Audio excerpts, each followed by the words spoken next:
যাচ্ছি আমি জোনের ভিতরে, কেন তোমরা জানো? শেষে আছে একটা এনিমি, সে আমার সাথে টিম আপ করেছিল। দেখো ভাই, মেরেছিলাম 14টা এনিমি পুরা ম্যাচটাতে। আমি কি সুন্দর খেলছি ম্যাচটা, বলে পারবো না তোমাদের বোঝাতে, এইটা আমি জানি।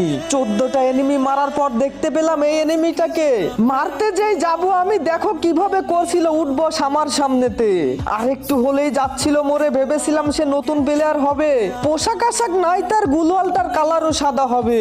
ধারণা হলো ভুল আমার। দেখো তোমরা যে ইমোটটা দিচ্ছিল সে দেখে উঠলাম চমকে। আমার মতো বটের লবিতে এমন প্লেয়ার কিভাবে পড়ে, তাও আবার করলো আমার সাথে টিম আপ, ভাবতেই অবাক লাগে। হঠাৎ করে জোনে গেল, খেয়াল আমি করিনি। লাস্টে আছে দুইজন বেঁচে, এইটা আমি দেখিনি। আমার সাথে করলে টিম আপ কেউ পারে না আমার আগে এলিমিনেট হতে।